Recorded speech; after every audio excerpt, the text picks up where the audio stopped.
meets mover and shaker Crispian Mills. I hear the sound of drums. Kick-ass babe Mel C. And lipstick Brit wit Eddie Izzard. Plus, monster beats courtesy of West Coast rap rebates, Jurassic 5.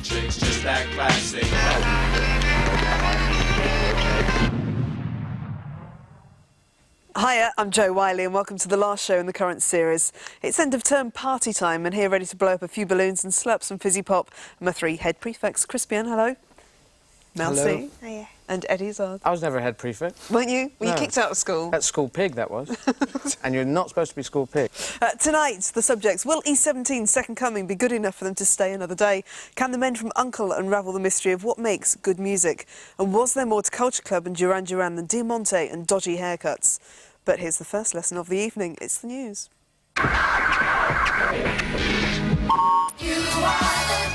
Dancing queens everywhere will be dusting off their boob tubes and stack heels in joy at the news that Benny and Bjorn are penning ABBA the musical. The songwriting brains behind the Swedish pop gods hope to cash in on the vogue for 70s musicals like Saturday Night Fever and Grease. You can just smell the money, money, money. Rockstar he may be, but ex-Rolling Stone Bill Wyman is refusing to tour the UK until radio stations play his new record. He might have a long wait. Here's Any Way the Wind Blows Rhythm Kings CD features all the young dudes, like 80-year-old bluesman John Lee Hooker and 60s throwback Andy Fairweather Lowe. It's hardly going to get the kids excited, is it, Bill? All Saints have been on the scrounge for someone to replace Preggers Mel at November's MTV Awards. Who will it be? Step forward 70s disco diva Patti LaBelle, who hit big with the original of Lady Marmalade back in '75. Great voice and a great choice, but don't let her choose your outfits. Stick with the stylist. Scary and Mel B have a good old chinwag during Channel 4's Prince Night coming up soon. The artist, formerly known as Quite Good, but no one's quite sure anymore, took Mel on a tour of Paisley Park and dangled his symbol at her. What about you? What do I call you? Well, I go by an unpronounceable symbol, but you can call me Spud. Spud. As in potato spud. Why did you choose me to interview you? Because you're a pimp. Look at this watch. He's calling me pimp. And I'm admitting it. Can you believe it? Richard and Judy, watch out. Excellent. Crispian, we'll start off then with Prince. I used to think I was heavily influenced by him, but I realised in retrospect that it was a fallacy. What about all this rubbish of not having a name and being Mr. Symbol and all that? I think he's just, trying to express himself, I suppose. I think everyone should do it. Do you? I think everyone. It would make the whole media industry a nightmare. What should we call you then? I'd call it the artist formerly known as Eggplant. I don't know. Mel B interviewed him. Yeah. Did she give you any inside gossip? Well, we were lucky enough to meet him, actually. He came to one of our shows, and we were all a bit nervous about him coming back, because, we offered him a drink, and he was just like... It's like, oh... So he was as weird as you? Doesn't even drink, the guy, But Melanie was telling us, as she was interviewing him, he wasn't actually wearing any underwear. So, And this was evident? This was quite evident, and she, couldn't quite, take her eyes away from it. He's small in some ways, but not in others, I guess. No, I think he's shy. I think he's a shy That's lad. the problem. I think he lives on stage on pure oxygen. Do you reckon? Yeah, that's a lot of performers do. Everyone gets into rock and roll or comedy or whatever to get shagged, unless you're already getting shagged, and then you're getting in there so that you can not get shagged. Eddie, ABBA the musical. Yes, please. Your gut reaction, yeah? No, thank you. Would you pay to go and see that? No, I would. Would you blag a ticket to go and see that? No, I'd go and watch it if I found it on the tube. Like those newspapers. Is that too extreme an analogy? If I found the musical lying on the tube, I'd watch it there. Yes. In some sort of futuristic CD plug-in thing. Oh, there it is. DVD. Are you into musicals in general? No, I'm not into musicals in general. I'm into What have not you got musicals. against musicals? Well, I don't know. Maybe it's all the singing with the leg out the back thing, and that running one where they seem to be running on the spot. That move in the dance thing. Mel, All Saints are seeking a replacement at the moment for Melanie while she has her baby. Is that true, though?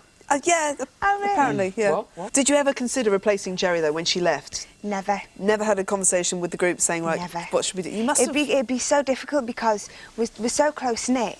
Do you know what I mean? And for someone else to come into that environment, for them, it'd be so difficult, because I think you'd be a bit like, you know. When she left and you having to do performances on your own, did that feel really strange? Like, it did at first. You know, we had legs two falling gigs. off or something. We had 2 gigs left in Europe without her, and then we had a bit of a break. But then, like, the first 2 gigs, it was just so strange, because like so many times I'd like turn around and like we'd interact, you know, on bits when she'd be next to me, whatever, and it's like she's just not there, and you felt like, you know, you'd had a limb miss, and it really was like that.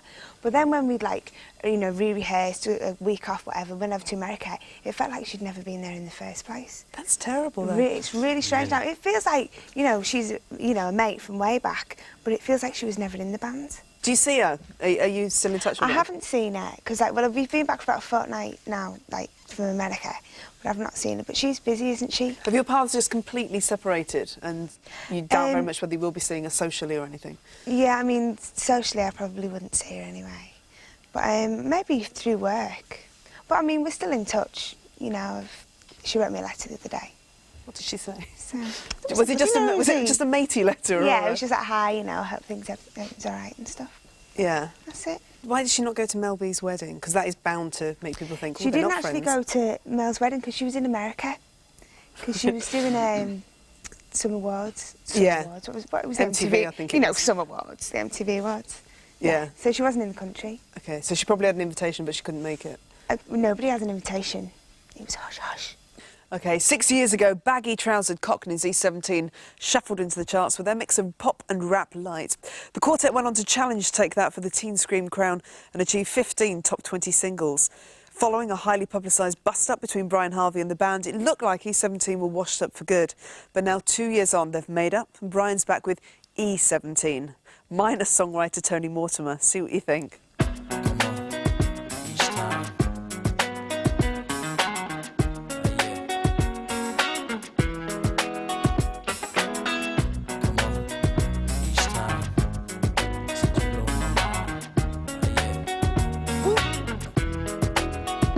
Have you heard of a saying? For those who are playing, you don't know what you got till it's gone. Well, that was my calling. I knew I was falling into something that would be so wrong. But I got hold of myself and changed for the better. I can't get you out of my mind. 'Cause something inside made me realize you were fine. Each time when we're alone, I guess I didn't know how far we were apart. Should have spoken to my heart. I guess I didn't know that each time we go away, I cry. I can't think of this goodbye.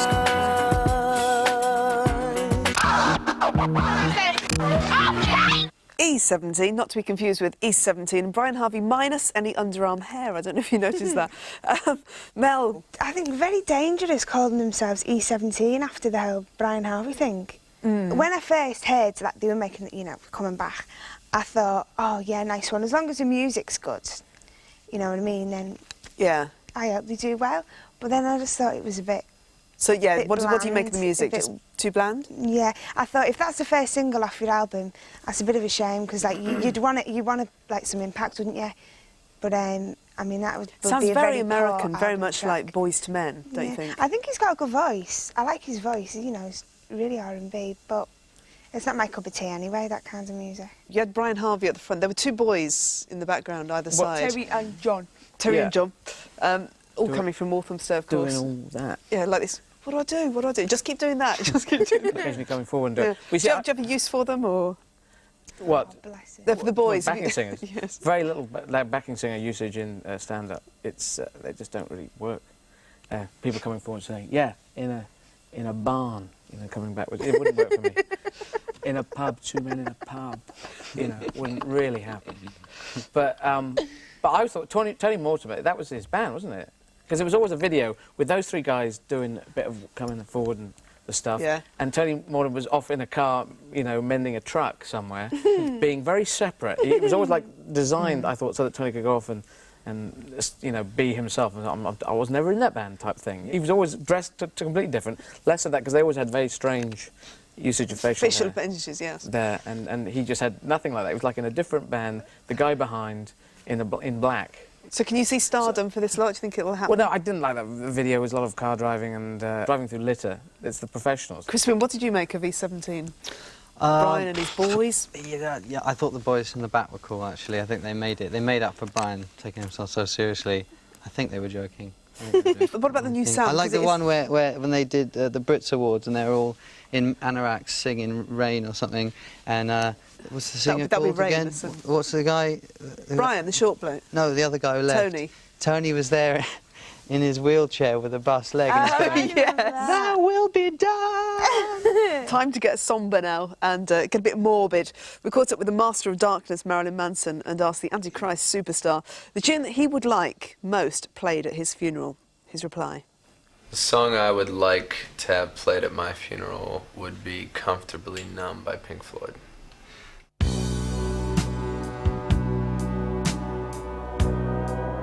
When I hear this song, the way it makes me feel is how I'd like to feel when I die, completely floating. Not if you can hear me. Wouldn't mind if my funeral were a bit of a Jonestown Massacre type of event where everybody had a drink to say goodbye to me, but the drink were poison, so they all died as well. I'd probably just die completely. Naked, drugs, hookers, Jack Daniels probably.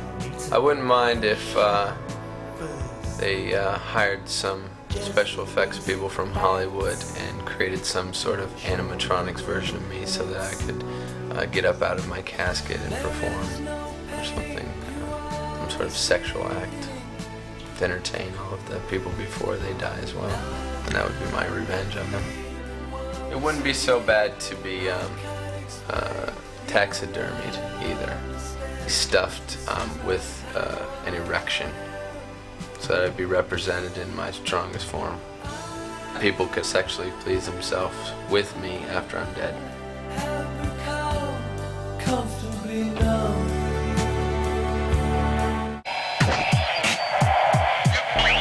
What would your swan song be? Your theme tune? Oh, I don't know.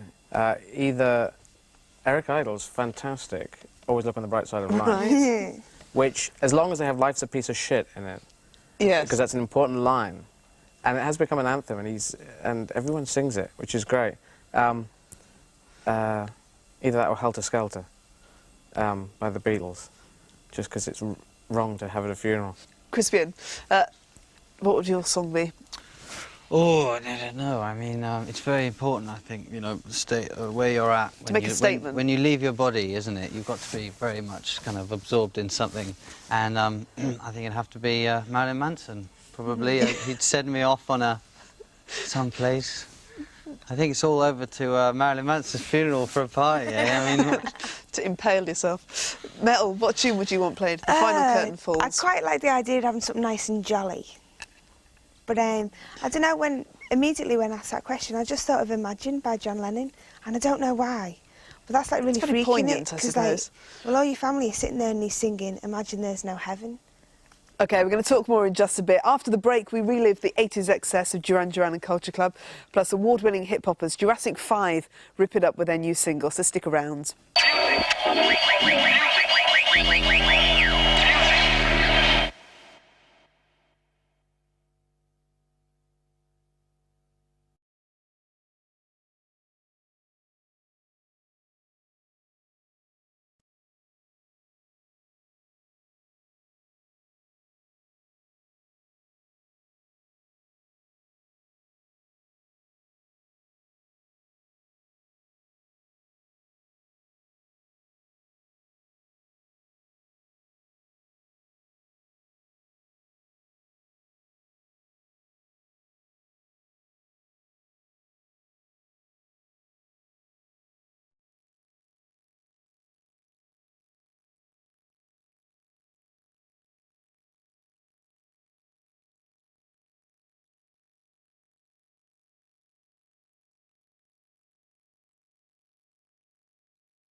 Hello, welcome back to the show with me, Jo Whiley, and my guests tonight, Crispin Mills. Hello.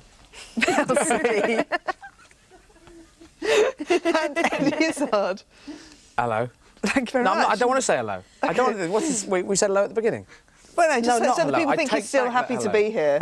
I withdraw my hello. Just general hi. Now, next month sees the release of 2 greatest hits albums from a pair of the glitziest bands of the last decade, Culture Club and Duran Duran. They ruled the charts, they won trophies and they adorned the walls during the early 80s. But then the hair flicks went flat and the lipstick dried up. Now they've returned with nationwide tours and the 80s are set to be big in the 90s. Here's a reminder of what made them such a sweet...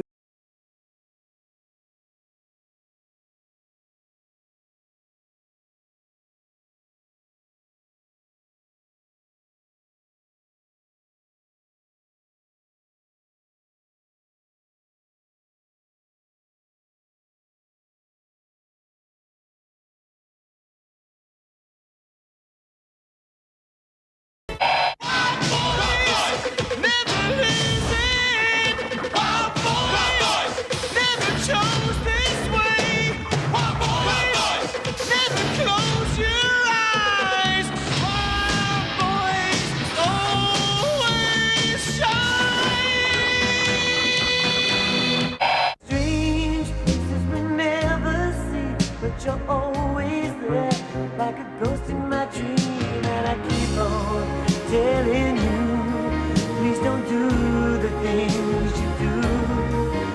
When you do those things for my puppet strings, have the strangest void for you. Girls that cross the street, you never know who you might be, who's in disguise. Ooh, as you blow a storm, there's no one there to keep you warm. It's no surprise. There's something in my eyes. It's a miracle. It's a miracle. It's a miracle. It's a miracle. It's a miracle. It's a miracle. And dreams are made of emotion. Just to remind you exactly what it was like all that time ago. Were you a fan of either of those bands? No, I wasn't a great fan, but I mean they've got their hair and makeup place, especially in rock history. Well, do you think it was more a matter of style over content at that point? Was it a makeup kind of thing for you? Well, did it do anything for you? Well, the makeup thing was interesting because George was right out there on his own, and I was kind of influenced by that. But in the whole new romantic period, everyone wearing makeup. I mean, previously with Bowie and Mark Bolan and whatever, I just couldn't go towards that because I wasn't an out transvestite at the time. And I should tell people now, there should be a flashing thing, he is a transvestite, even though he's wearing a beard thing come up. So I didn't actually pick up on that. I had the opportunity to, but I couldn't go for it because it was too close to home, and I wasn't out. I didn't come out until after that. What, were you kind of paranoid, thinking if I could say that I like that, people will guess, people will know? Absolutely, absolutely, on the spot. So should we ask Mel what she thinks of Culture Club? Never liked Culture Club, never liked Duran Duran, because I was a complete whammate. Right. So, like, they Is this were... peer pressure? Like everybody I think it was, you don't realise, because I must have been quite young at the time. I think I was in like junior school. So, and how much you're influenced by, even then, like by the media. And I didn't realise then, because it was either, why couldn't I just like both? Because like now, I listen to the old Duran Duran stuff and I think, great pop songs. But then it was like, no, can't listen to that. Crispian, what do you think about comeback tours and the likes of Culture Club doing it all over again? I hope they do well. I hope the Duran Duran sells lots more albums and everything, and I hope they all, make loads of money. And No, but do you cringe when you watch bands like Culture Club doing it all over again? yes, I do. You just think, God, you really shouldn't be here doing this. Yeah, it's a weird thing though with Culture Club, isn't it? Because they're all like, going out with each other and having these relationships, and now, people have got married and they were gay, and now they're bi, and now the wife doesn't mind, they got kids, and there's a whole thing, and Boy George is totally like talking about it the whole time, and you always wonder like, I wonder if the rest of the band are, watching this going, shut up, shut up. It is like a soap opera. I mean, Yeah. that's probably one of the most intriguing things about it, just kind of from a voyeuristic point of view. Yeah, people love that soap opera. they kind of indulged a lot in the rock and roll excesses, both Culture Club and Duran Duran, and then crashed and burnt as a result. Is that what happens when you get incredibly successful? It's their job. It's all there.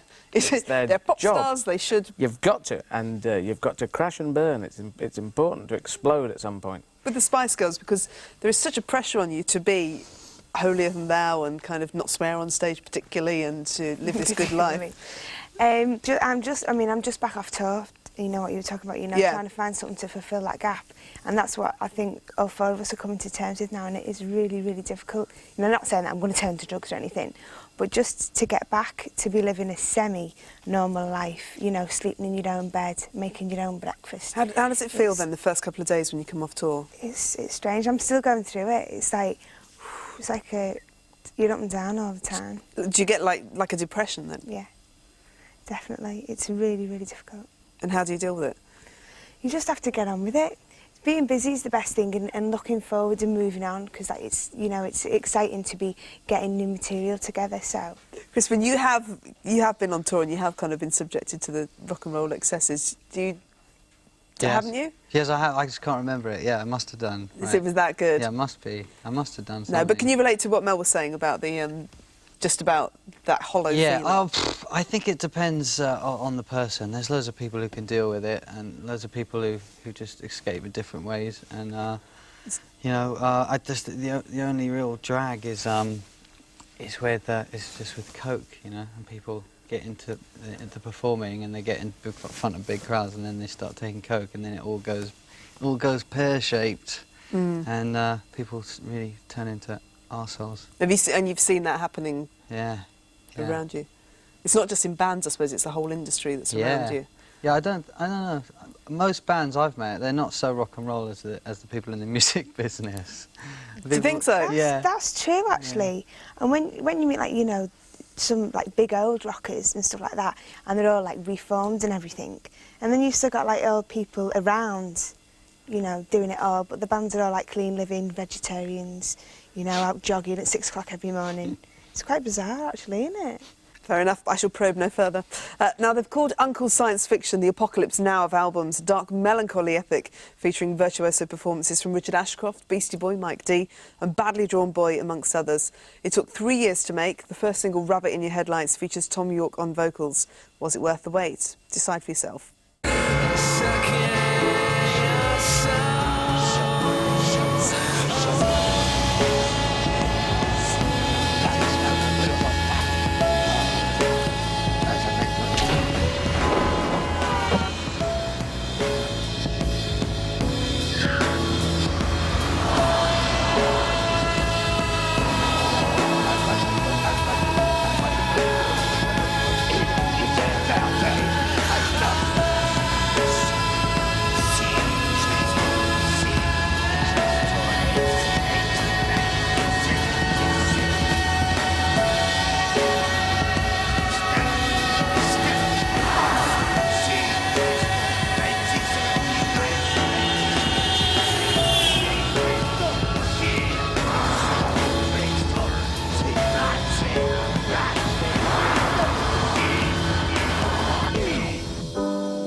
And there it concludes. Mel, what do you make of that? What's your reaction to that video, first of all?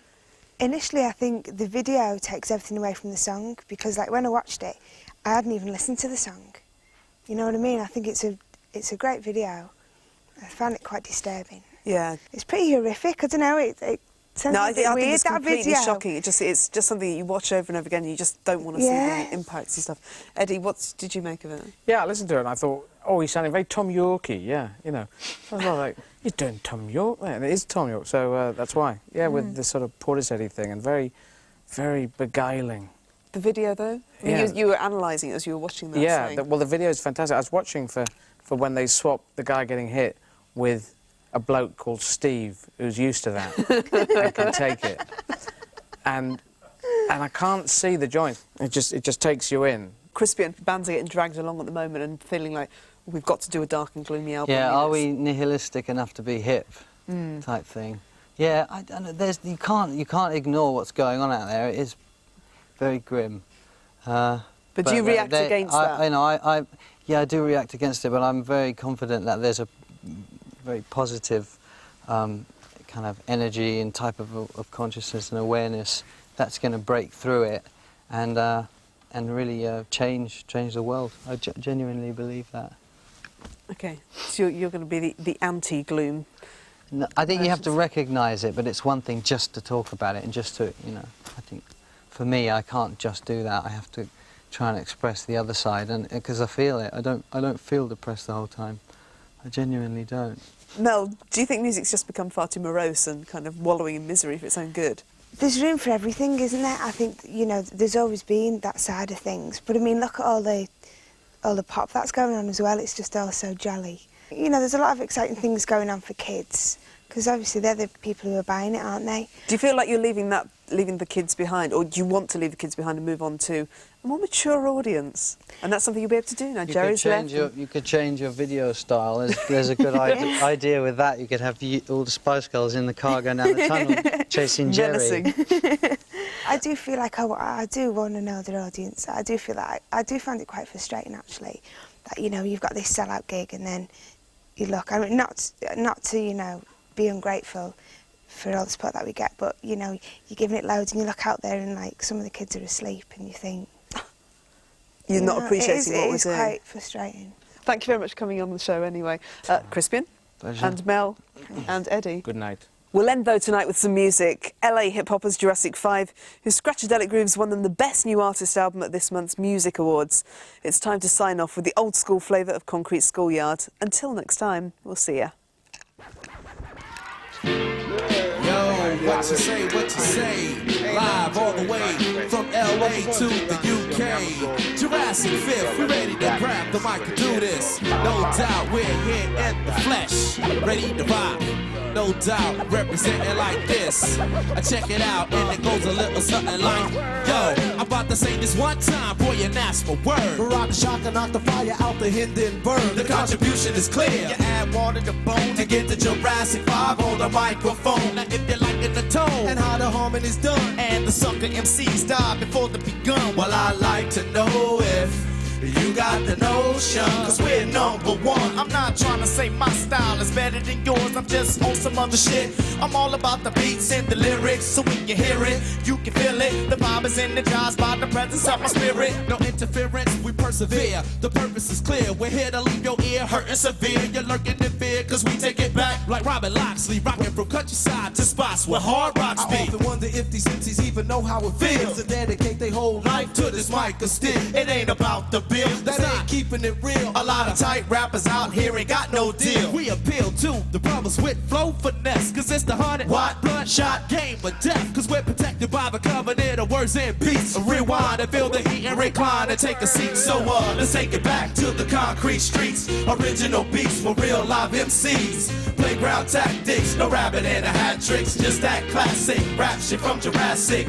Let's take it back to the concrete streets. Original beats for real live MCs. Playground tactics, no rabbit and a hat trick. Just that classic rap shit from Jurassic. I'm a walk from Transylvania, earthquake, Transylvania, and all the way I kicked the hole through the wall of China just to get the right blend. Cause it's schizophrenic of the pit. Wait a minute, hey, I fell into the deep end. You shouldn't have told me the pyramids hold me. So now a contest is what y'all owe me. Pull out your beats, pull out your cuts. Give us a mic, what up? And we gon' tear shit up. I'm on some old and forgotten, sun up to sun down, like picking cotton. The nutty professor, science dropping, rockin' Robin's Hood from New York to Compton. Me and my 3 sons, Jabari, Shakir, and Gasso. Let's take it back to the concrete streets. Original beats for real live MCs. Playground tactics, no rabbit and a hat tricks. Just that classic rap shit from Jurassic. Let's take it back to the concrete streets. Original beats for real live MCs. Playground tactics, no rabbit and a hat tricks. Just that classic rap shit from Jurassic.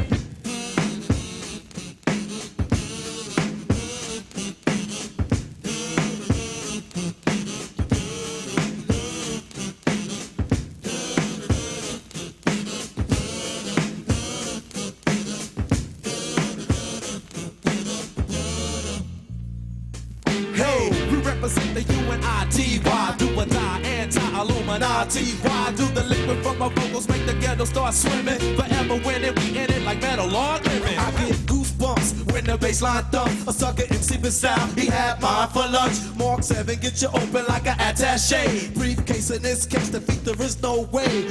With two spinners, cooking the full dinner. Killing the firstborn, a lyrical you winners. Winners at the academy, rattling your anatomy. Gotta be J-Boss, so kill all your fake flattery. That'll be the day when labels play our ways. So what you say when MCs come to play? Fit dead, cause we take it back like Spinal Tap. Preparing your intellect before your final nap. So let's take it back to the concrete streets. Original beats with real live MCs. Playground tactics, no rabbit in the hat tricks. Just that classic rap shit from Jurassic. Let's take it back to the concrete streets. Original beats for real live MCs. Playground tactics, no rabbit in the hat tricks. Just that classic rap shit from Jurassic.